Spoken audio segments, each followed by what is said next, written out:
Who? What's up, y'all? It is time for the K to the P College Quad, KP's College Quad, and we're doing a wrap up of the NFL Combine. And because that's still dealing with nothing but college players, that's why it falls under my man, Mr. KP here. You know, we talked a little bit about some things while we sat down. We was at what, Shakey's? Yeah. Yeah. So Doc Legs, you was close, Not Denny's. but Shakey's. Yeah. You know what I'm saying? But, you know, people had questions. They was talking about, my man Simon said a little something about how Taylor Mays did his thing, and somebody else said he doesn't think Taylor Mays did that well. We're going to speak on what happened at the Combine, man. Who got down? What group? You had your linebackers, your running backs, your offensive linemen, defensive linemen, insides, outsides, corners. Who got down? Who shot? Well, I'll tell you what, this is going to be a lineman's dream draft. And for all you people to understand, when you build a team, you build it through the offensive and defensive line. That's you? That's me. Hey, man, I'm going to tell y'all right now, starting with the offensive line, Yeah. this is like standouts for real. I'm going to tell you about the people they didn't tell you about. Kyle Callaway from Iowa. You guys all know Kirk Ferentz is a former offensive line coach in the NFL. This guy did excellent. Not great footwork, but he's a solid, consistent guard / tackle. Probably a right tackle in the NFL. You got Bruce Campbell, the workout warrior from Maryland. This cat is it's Mandingo. That right? Mandingo. The cat is huge, strong, workout warrior. But the thing is, man, it's the truth. The thing is, will he show up? We can say it. The white people can. Yeah, man, will he show up? Will this cat show up? Will he do what he's supposed to do? But I'm telling you, if you're going to do it, he's a project. He's worth spending the money on. Cowboys, I'm looking at that for you. If y'all want an offensive tackle to work with, left tackle, hey, man, you know Flozell Adams and all that shit. This is the guy to get. Maybe you can mold him, make him bid him. Maybe you can get somebody to work with him. The number one cool package in this whole thing, the guy that's, for me, that's all around was Russell Okung out of Oklahoma State. The guy has played in a kind of quirky system, a spread offense, but he does his job. The thing is motivation. Well, that's what a lot of these cats. And you know what offensive linemen, you got to switch it up. They cerebral, bro, so you got to switch it up with them. Another guy like Mike Johnson out of Alabama, consistent guard. You know with Nick Saban, he was always on him. He was always on with technique. Last but not least, sleeper in this, Anthony Davis from Rutgers. This guy was really good. Now, D-tackles, defensive line, man, this is a homegrown product I like. This guy, Brian Price from UCLA.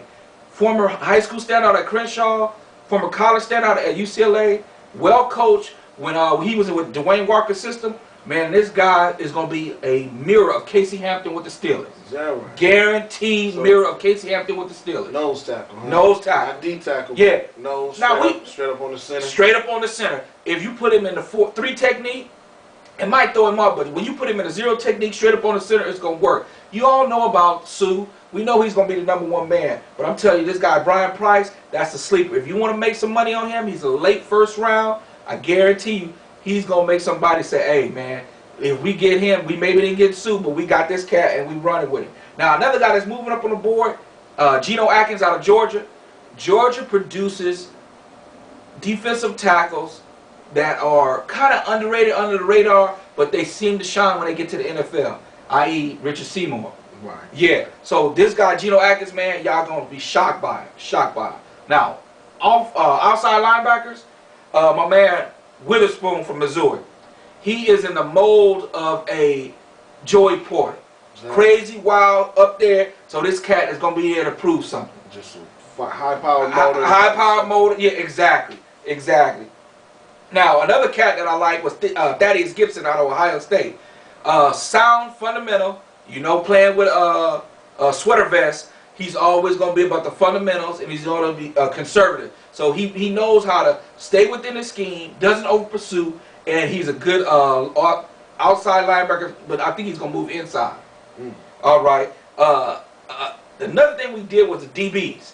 Now, with the DBs, we talked about Taylor Mays. Now, I know a few people were asking questions about Taylor Mays. Yeah, it was Simon's 1974 Big Poop. He felt like Taylor Mays did his thing, and Well, I can't remember the other person, but you know, it's over there. But Excellent combine. The thing was, is people looked at the speed. Now it was thought to be like a 4.2 something, but or 4.3, but it was actually like a 4.42. It was blazing speed, and I looked at it and they said, can this guy be a hybrid? Can you use him in a 3.4 like Wade Phillips uses when he had what was my man's name that he had for a minute when he started his 3.4 where he brought him down? And Roy Williams, yeah, Roy Williams, and he brought him down. And in run situations, he knew his cover skills weren't that great, especially with Taylor. Taylor recognized his coverage is slow, but he brought him down and said, "Hey man, anything coming through, you stick it as a free." Right, but now what I would think, you know, because I know you talked about could he play linebacker, and I'm, you know, because he's what 215, 215, possibly up to 218. That not enough size. More than that, I think. Maybe switching from free to strong, where he could be like the cat from the Cardinals. Okay. What's his name? Adrian Wilson. Yeah. You know, maybe more like that. Just a hitter, who could probably be better suited to cover a tight end. Right. Right. And then bring 8 in the where he won't be overpowered by a Dallas Clark or any of those tight ends, Wittens coming out. He can handle it and say, "Hey man, I'll take anything coming out." Yeah. But I'm playing a linebacker. You know, now you're talking about going up against tackles and whatnot. And out of Detroit, right there. Yeah, they'll just run his way and be like, be done. But as a strong safety, I think he can do it. Right. Now, going to the DBs, your specialty, it was a couple of cats. Chris Cook out of Virginia. Al Groh taught great technique in his 3.4, and I think this guy will be a hell of a addition to somebody to need him, i.e. Steelers. Yeah. Now, another small school phenomenon that I saw was Akawasi Awusu Anasaw out of Indiana University, and it's in Pennsylvania. Small school phenom, 6'1", 205. This cat is going to light it up. Everybody's going to be like, where did he come from? This is your new Antonio Cromartie, Rogers Cromartie for Arizona. Right. This cat is going to light it up. Y'all going to be like, who? Everybody's going to say who, but this is like probably a second or third round steal when y'all looking at him. Now, the other Cromartie went to the Jets now. Went from the Chargers to the Jets, got his money, and they feel that with Revis and him together, they play more man, they play more physical, and they knock it out the box. And that's cool, but honestly, the only defensive back duo that I ever really saw live up to the hype was Mike Haynes and Lester Hayes. Okay. I mean, honestly, on paper, we've seen a lot of them. Dre Bly, Champ Bailey, over there at the Raiders, Namdi, and the kid that came from Atlanta, Hall. Oh, yeah, Hall. D'Angelo Hall. D'Angelo Hall. Right, Looks good on paper, but it never really pans out. Okay. You know, the only time I've ever seen two corners truly look like they the shit is when it was Haynes and Hayes. Okay. That was years ago. Okay. You know what I'm saying? So it's going to be interesting to see. Right. Now, one of the last ones I looked at was the running backs.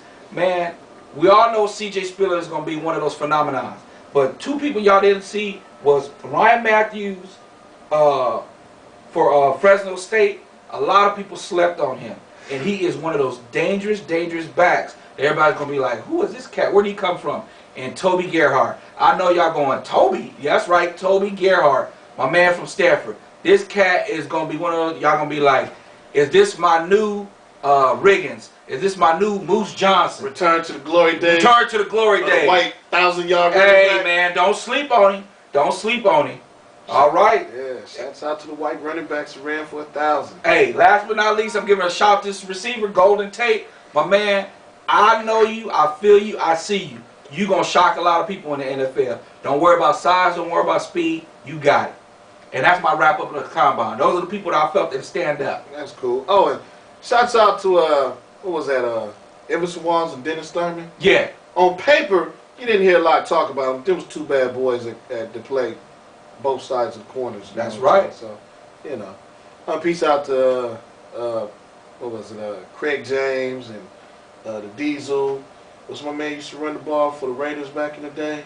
Oh, wow. Van Egan. Van Egan. You know, all of them.